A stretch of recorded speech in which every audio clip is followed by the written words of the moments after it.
Boa noite. Você fica agora com as notícias que são destaque em Minas nesta quarta-feira. 12 suspeitos de integrar quadrilha que matava, roubava e traficava drogas usando equipamentos pesados como fuzis foram presos hoje em BH. Bombeiro que atuava como adestrador de cães surpreende e mata ladrão que invadiu casa de cliente. Bebê que foi abandonado em pilha de tijolos recebe alta do hospital e já está com a família de acolhimento à espera dos pais biológicos. Pesquisa mostra que o usuário de ônibus público de Belo Horizonte paga a terceira passagem mais cara do país. Nos últimos 10 anos, houve mais de 100% de aumento. Operadoras não poderão mais cobrar multa de quem quiser cancelar contrato porque teve o celular roubado. Na política, mudança importante na disputa ao governo de Minas. Um dos candidatos considerados mais fortes, o ex-prefeito de Belo Horizonte, Márcio Lacerda, do PSB, sai da disputa. Esse é um dos assuntos do nosso comentarista Orion Teixeira.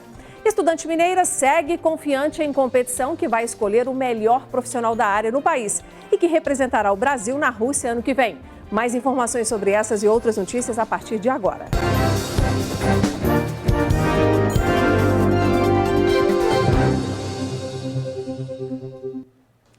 12 pessoas foram presas hoje de manhã durante uma operação da Polícia Civil contra uma das organizações criminosas mais perigosas do estado. Com os suspeitos, ainda foram apreendidas munição e drogas. O repórter Diogo Ramalho traz as informações. De acordo com a polícia, a quadrilha é conhecida por liderar o tráfico de drogas nos bairros Santa Cruz e Cachoeirinha, aqui em Belo Horizonte, além de cometer roubos e homicídios. Um deles, do empresário do ramo de gráficas, Adriano Vale. Em fevereiro deste ano, caso que a gente mostrou aqui na tela da Band, este empresário que foi morto quando saía de casa e recebeu dezenas de tiros de fuzil. A polícia informou ainda que há no mínimo 3 suspeitos foragidos. Entre eles, Luiz Henrique Nascimento Vale, ele que é o líder do bando e que estava presente neste homicídio em fevereiro. Luiz Henrique Nascimento Vale, que é mais conhecido como Totó. Nós conversamos com a delegada que estava no caso, que trouxe mais informações. Ele é atuante no bairro Santa Cruz e Cachoeirinha, no tráfico de drogas, roubo de veículos e em vários homicídios. Inclusive, hoje apreendemos munições calibre 7,62, 5,56 de fuzil, ou seja, de calibre restrito e de alto poder lesivo. E agora a nossa intenção foi, além da investigação do homicídio, foi fazer um trabalho de inteligência nessa zona de criminalidade, justamente visando desarticular essa organização criminosa, porque ele, apesar de estar foragido, ele é mantido por essa organização que estava funcionando normalmente e fortalecendo ele onde quer que ele esteja. A operação contou com 100 policiais, apoio canino e também de um helicóptero fazendo a ronda por cima, a ronda aérea. Foi apreendida na operação muita munição de grosso calibre, também uma quantidade considerável de drogas, maconha, crack, cocaína. Essa operação que contou com 100 policiais, apoio canino e também com um helicóptero fazendo a ronda aérea. Eu volto com você. Bom, e até agora a polícia continua procurando os fuzis. Um homem foi morto durante uma tentativa de assalto hoje de manhã em Poços de Caldas, no sul de Minas. Segundo a polícia, um militar do Corpo de Bombeiros chegou à casa de uma família onde realizava o adestramento de cachorros quando percebeu o assalto e viu a família rendida pelos 4 bandidos. Ele entrou em luta corporal, o militar, com um dos suspeitos e o matou com um tiro. Os outros 3 suspeitos fugiram. O militar também ficou ferido, mas passa bem. O caso será investigado pela corporação, pelos bombeiros e também pela Polícia Civil. Bebê que foi abandonado em uma pilha de tijolos lá em Uberlândia, no Triângulo Mineiro, já saiu do hospital e está em casa de acolhimento à espera de pais biológicos. Segundo o juiz da Vara da Infância e Juventude, a bebê encontrada no último dia 18 de julho em meio aos tijolos no assentamento Santa Clara, próximo ao bairro Morumbi, fica sob tutela por 30 dias, período em que a família biológica pode procurar a vara para reivindicar a guarda. Caso isso não aconteça, a criança entra para a fila de adoção. essa criança é recebida, essa criança é encaminhada para acolhimento familiar tão logo tenha alta hospitalar. Se não houver acolhimento familiar na comarca, ela será encaminhada a acolhimento institucional ou disponibilizada para sob guarda ao primeiro casal da filha, primeiro habilitado da filha para adoção. A criança pode ficar no máximo até 1 ano e meio com a família acolhedora. A Juliana e o Renato são cadastrados há 2 anos. Já acolheram 2 recém-nascidos em situação de abandono. Foi muito bom a experiência, igual da primeira que eu acolhi, que já foi embora. Você sente falta, é dolorido, mas é uma dor gratificante. A polícia de Uberlândia investiga o caso da recém-nascida. Para evitar esse tipo de crime, entrou em vigor no fim do ano passado a lei que trata sobre a entrega legal, que permite que a mãe que não queira o bebê o entregue até a vara da infância e juventude sem nenhuma punição. Tudo de forma sigilosa. Essa criança será acolhida pela infância e juventude, pela justiça, será encaminhada ou para o acolhimento familiar inicialmente, ou se não houver na comarca, será encaminhada para o acolhimento institucional, mas em breve espaço de tempo essa mãe se manifestou o desejo de entrega ainda grávida, ao dar à luz, novamente ela tem que comparecer à justiça. E depois de 2 anos e meio interditada, a rua Genoveva de Souza, no bairro Sagrada Família, região leste aqui da capital, vai passar por obras de contenção de encosta e drenagem. A previsão é de que a via seja liberada para o tráfego no primeiro semestre do ano que vem. Ver alguns homens trabalhando na rua Genoveva é motivo de alívio para os moradores do bairro Sagrada Família. Os trabalhadores chegaram no início da semana para executar uma obra que há vários anos vem sendo reivindicada por quem vive aqui. Que bom que a obra saiu, foi uma luta muito grande para essa obra sair e a gente não quer que aconteça nenhum incidente com as pessoas, é necessário. Não é de hoje que esse trecho da rua vem sendo a dor de cabeça destes moradores. Eles relatam que há 30 anos a via cedeu pela primeira vez, matando 5 pessoas. De lá para cá, várias obras foram feitas e nenhuma solucionou o problema. O jornalismo da Band acompanhou uma delas, mas a intervenção não durou muito. Tomara que agora se conclua e que fique firme, literalmente, né? Que não venha a causar nenhum problema mais, que a gente possa utilizar do jeito que foi feito para utilizar, né? Em 2016, uma cratera se abriu novamente, interditando o local, que está fechado até hoje. Tudo que você vai fazer agora, você tem que dar a volta por baixo, Passiviano, Brandão, para poder, né, fazer chegar nos outros acessos. Carro também não passa. E sem falar o perigo que está tendo, né, de desabamento a qualquer momento. As obras no local levaram um tempo para sair do papel, mas dessa vez parece que vai resolver o problema por aqui. Nós vamos fazer então esse trabalho lateral com esse muro de arrimo e depois de feito esse trabalho nós vamos tirar passeio, tirar tudo que está lá, refazer a drenagem, vai ser uma macro drenagem com tubo de 600, quer dizer, um trabalho muito bem feito, que vai ser executado com toda certeza, e aí sim faz a recuperação do passeio, recuperação do asfalto, recuperação do gradil que está lá. A recuperação vai executar um novo guarda-corpo, vamos dizer assim, vai ser executado lá. Toda obra por aqui deve custar cerca de R$ 930 mil. Os recursos vieram do governo federal e, de acordo com a Superintendência de Desenvolvimento da capital, a SUDECAP, a expectativa é de que os trabalhos por aqui estejam concluídos já no primeiro semestre do ano que vem. A expectativa é de que a vida por aqui volte ao normal, depois de tantos anos de transtorno. A água ela vai percolando, você encontra alguma brecha para ela passar, alguma fissura para ela entrar, o que aconteceu lá, que passa muita água ali, cai muita água ali naquele local. Ela começou a entrar e começa a empurrar a lateral do meio-fio, empurra o passeio, daí pode afetar a encosta. Agora, olha isso. Nos últimos 10 anos, a passagem de ônibus em Belo Horizonte teve reajuste de mais de 100%, indo de R$ 2,00 lá em 2007 para os atuais R$ 4,05. O valor é o terceiro maior do país. E por isso, né, você vai se lembrar aí que a prefeitura ainda não autorizou aumento no último ano e meio. Então, 2 anos sem aumento aqui na capital. E o valor, claro, pesa no bolso. Uma pesquisa apontou que os belo-horizontinos gastam até 22% do salário só para pagar as passagens do transporte público. Os dados são do ITDP, Instituto de Políticas de Transporte e Desenvolvimento. Segundo a pesquisa, quem mora em BH ganha um salário mínimo e precisa pegar ônibus 50 vezes por mês, lidera o ranking dos que mais comprometem a renda em gastos com transporte nas 26 capitais do Brasil e no Distrito Federal. O valor mensal pode chegar a 22% da renda. Os belo-horizontinos pagam a terceira passagem mais cara do país em capitais. Apenas o que é cobrado em Curitiba, R$ 4,25. E em Porto Alegre, R$ 4,30 supera o que é cobrado na capital mineira.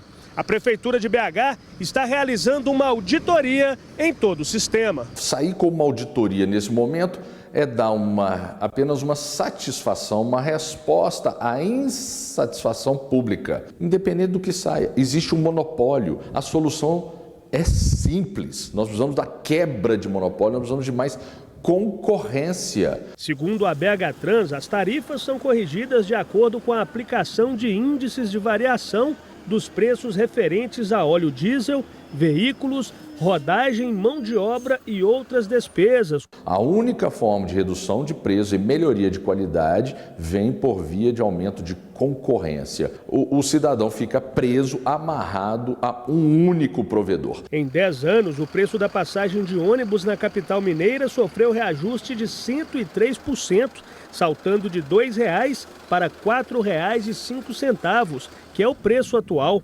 Agora, para quem precisa do transporte... Muito salgado, muito caro. Igual agora eu vou até o Santo Agostinho, vou pagar R$ 4,05, um trajeto muito rápido, né? A conta fica alta, justamente para quem tem menos recurso. Nós estamos falando de mais de 20% da renda familiar de alguém que ganha salário mínimo indo para transporte. Isso inviabiliza a vida desse cidadão. Em relação à caixa preta da BH Trans citada por um dos nossos entrevistados, a Prefeitura informou que a empresa responsável pela auditoria entregou o primeiro relatório no dia 17 de julho com informações sobre receitas, custos e investimentos das 4 concessionárias. Disse ainda que o contrato prevê pelo menos 6 reuniões periódicas, incluindo audiências públicas, com o objetivo de dar transparência aos relatórios que serão apresentados à sociedade e que uma comissão de vereadores vai acompanhar o trabalho. O prazo de entrega do relatório final é outubro deste ano. Começa na próxima segunda-feira a campanha nacional de multivacinação. Com registros de casos de sarampo no país, doença que havia sido considerada erradicada ou pelo menos controlada, o governo espera atingir a meta de imunização para coibir o crescimento dos números de pacientes infectados. Minas Gerais investiga 63 casos da doença.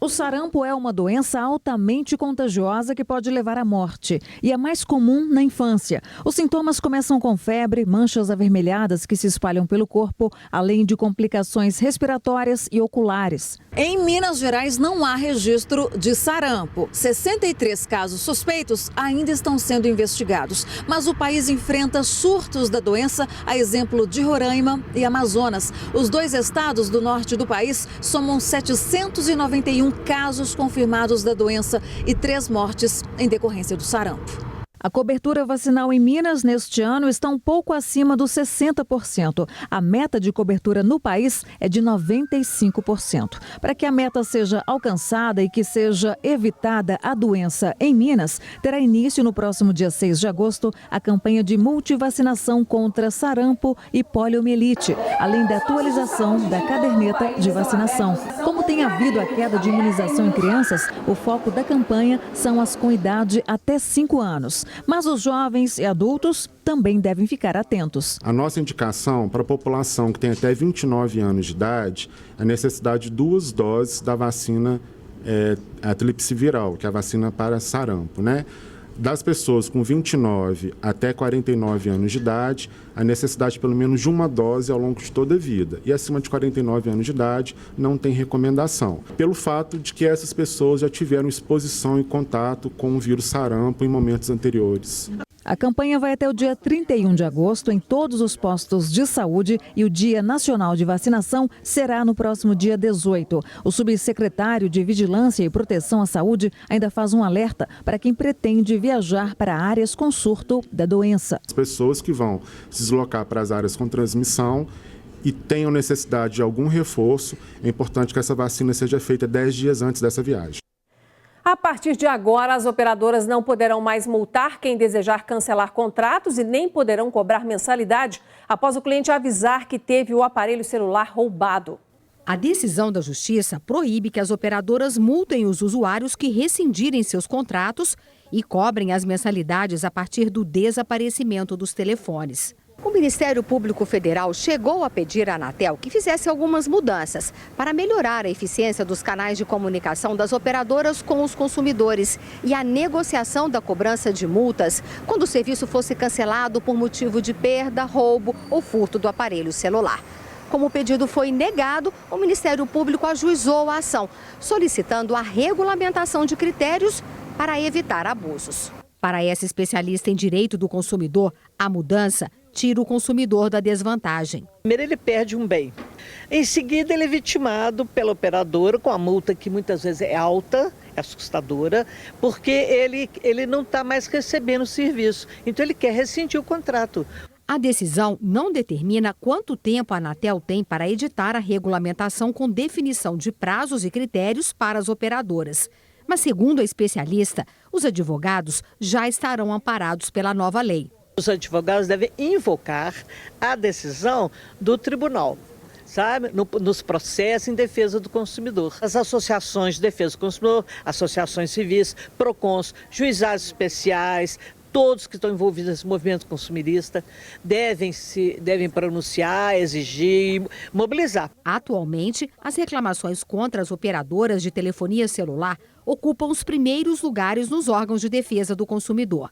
No primeiro semestre deste ano, foram registradas mais de 112 mil queixas. E veja a seguir, ex-prefeito de Belo Horizonte, Márcio Lacerda, aceita deixar de concorrer ao governo de Minas por orientação das lideranças nacionais do PSB.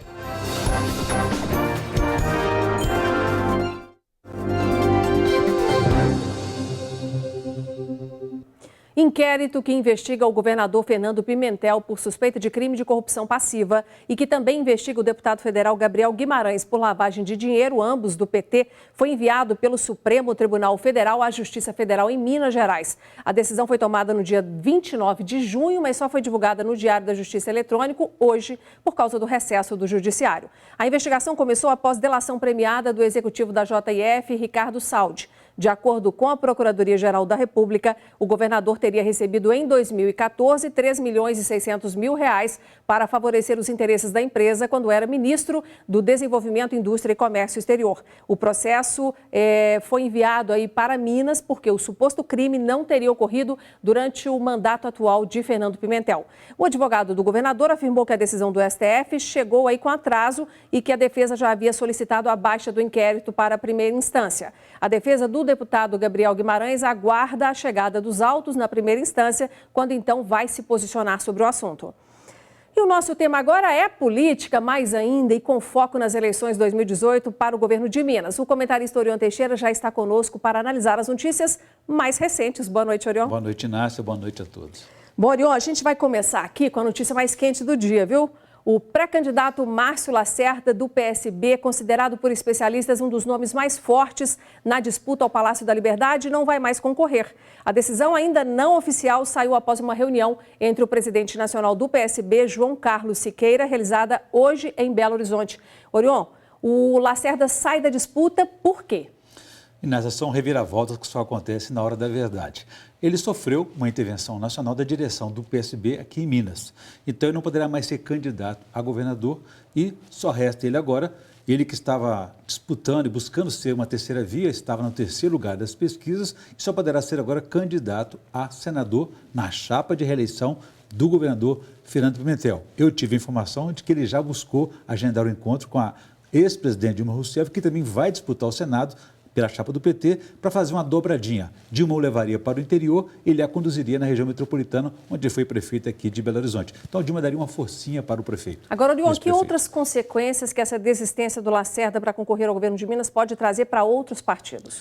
Inácia, o MDB, por exemplo, estava conversando com Lacerda para formar uma terceira via, uma chapa forte nessa terceira via alternativa entre o PT e o PSDB. Sem Lacerda, eles vão ter que buscar outro caminho. Fiquei sabendo também que o MDB está reunido neste momento buscando uma alternativa. Já dissemos aqui que as bancadas federal e estadual do MDB querem a reedição da aliança com o PT de Fernando Pimentel. Não duvido que isso venha a acontecer, indicando inclusive o vice novamente, como aconteceu em 2014. Tá certo. Outro assunto aqui da nossa listinha é o seguinte: o uso das redes sociais e de aplicativos de mensagens pelos candidatos. O governador Fernando Pimentel já está em pré-campanha e divulgou ontem um vídeo no WhatsApp, lançando um diálogo com os eleitores que poderão fazer sugestões de medidas para um eventual segundo mandato. Vamos lembrar aqui que a propaganda eleitoral em qualquer formato só poderá começar a partir do dia 16 de agosto. Orion, os eleitores vão poder experimentar nesse ano aí um acesso mais fácil dos candidatos pelas redes sociais, né? Mais mensagens do que já tem nas propagandas de TV e rádio. Na sua opinião, bom ou ruim?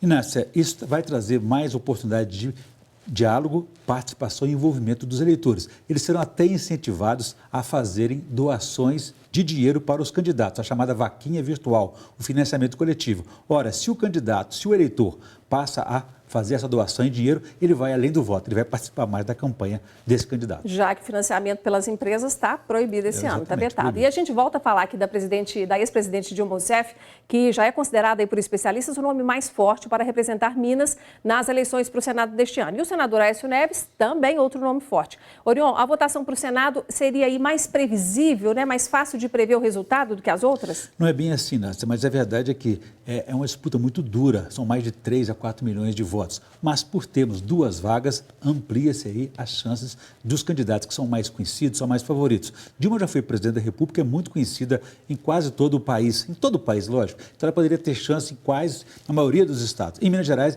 ela chegou aqui em 2014 a vencer o senador Aécio Neves na disputa presidencial para presidente da República. Então ela é uma favorita e o meio político já dizia isso antes das pesquisas. Agora, rapidinho, Orion, a gente faz aqui um balanço sobre as convenções que ainda não foram realizadas aqui em Minas. Temos 19 partidos que sequer apresentaram pré-candidatos próprios e que precisam definir se vão fazer alianças. 7 partidos que têm pré-candidatos estão deixando para os últimos dias a confirmação das chapas e vários não têm vice definido. E o prazo para realizar as convenções termina no domingo, dia 5, Orion. Está faltando vice por aí, parece, né? Exatamente, Nácia, porque havia e ainda há muitos candidatos, pré-candidatos a presidente da República. Nesse contexto aí de renovação, de insatisfação com os políticos, muita gente achou que podia ser candidato também, mas está chegando a hora da verdade. E aquele que era pré-candidato a presidente vai acordar no dia seguinte como pré-candidato a vice-presidente. Tá certo. Então, até semana que vem ou a qualquer momento, se tiver alguma mudança importante. Obrigada, Orion. Boa noite. E agora eu faço a você um convite. Dia 16 de agosto, a TV Band de Minas vai abrir sequência aí, aquela sequência de debates com os candidatos ao governo de Minas, como é tradição em toda eleição. E você pode participar nos enviando perguntas. Você pode falar sobre qualquer tema. Basta nos enviar a sua questão até o dia 9 de agosto pelo Band Zap, que é o 31 99 772 7663. As melhores perguntas serão selecionadas e feitas por mim aos candidatos que concorrem ao Palácio da Liberdade. E você vai ver a seguir: estudante mineira de panificação e confeitaria disputa a competição que vai terminar na Rússia no ano que vem.